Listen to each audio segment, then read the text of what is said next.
ఈ తిరుపతి లడ్డూలో అదేది మన జంతువుల కొవ్వు ఏదో కలుపుతున్నారు అని వస్తుంది, టాపిక్ ఉంది. సో అది మరి నిజమా అబద్ధమా అనేది అయితే మనకైతే తెలియదు, కానీ ఖచ్చితంగా ఇలాగైతే చేస్తారు, 100% చేసే ఉంటారు. అంటే నాకు నిర్ధారణగా ఏం తెలియదు, అంటే నేను చూసిన వీడియోస్ కానీ మామూలుగా నాకు ఇన్ఫర్మేషన్ ఇచ్చిన వాళ్ళు కానీ చెప్పేది ఏంటంటే, అంటే డబ్బు కోసము మీరు ఏదైనా చేస్తారనమాట. మీరు ఇన్ ద సెన్స్ అది చేసేవాళ్ళు దేవుడు అని, గురువు అని, భక్తి అని ముసుగులో చాలామంది చాలా విషయాలు చేస్తూ ఉంటారు. సో నేను అందుకనే ఆ టాపిక్ తీసుకుందాం అనుకున్నా. మరి నిజంగా కలిపారో లేదో మనకైతే తెలియదు, కానీ డబ్బు కోసం మీరు ఇలాంటి నీచమైన పని చేసి ఎంతోమంది, ఇప్పుడు దేవుడు నమ్మని వాళ్ళ గురించి మనకు అక్కర్లే. ఇప్పుడు నమ్మకం ఉన్నవాడినైతే బాధ పెట్టినట్టే కదా. వాడేదో పవిత్రంగా అనుకొని ఎన్నో పూజలు చేసుకొని తిరుపతికి వెళ్ళాలని భక్తితో వాడేవో చేసుకొని వాడికి నచ్చినట్టు వాడు పోతాడు. పోయిన తర్వాత వాడు అంటే చాలామంది నాన్ వెజిటేరియన్ తినకూడదని అంటే దేవుడి దగ్గరికి వెళ్ళినప్పుడు స్పెషల్గా ఎన్నో విధాలుగా వాళ్ళు పోతారు. కానీ ప్రసాదంలోనే అది వాళ్ళు యూజ్ చేసే పదాలు నిజమో తెలియదు, పంది కొవ్వు అని, ఇంకేదో దరిద్రం అని, ఇంకేదో అని న్యూస్ అయితే వచ్చింది, చాలా వస్తుంది. సో ఇదైతే కరెక్ట్ కాదు.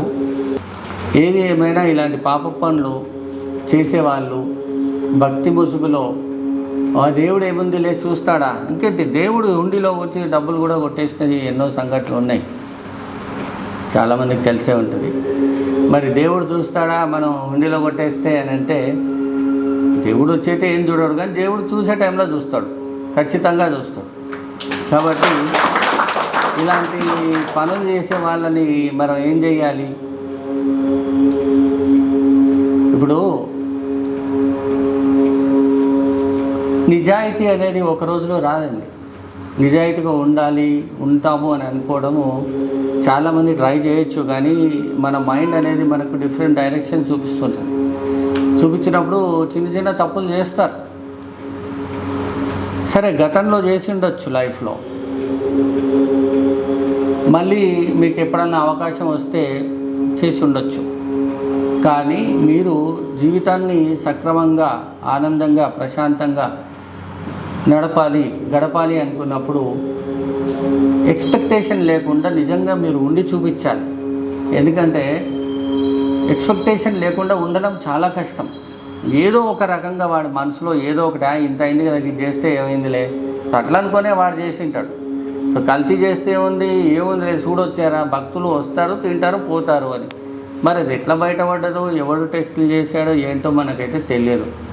కానీ ఇలాంటి దుర్మార్గమైన పనులు చేసిన వాళ్ళు మాత్రం చాలా కఠినంగా వాళ్ళు చస్తారు, అందులో డౌట్ ఏం లేదు. చాలా వింత రోగాలతో వాళ్ళు చస్తారు. ఇలాంటి పనులు చేసిన వాళ్ళకి నేను ఇక్కడ నా తరఫున నేను చెప్తున్నాను, ఏమైనా ఉంటే కనుక మీరు అదన్నీ రెక్టిఫై చేసుకొని మళ్ళీ ఇది పవిత్రంగా చేయాలి ఆ ప్రసాదం అనేదాన్ని అని నేను మీ ముఖంగా నేను చెప్తున్నాను. Okay, God bless.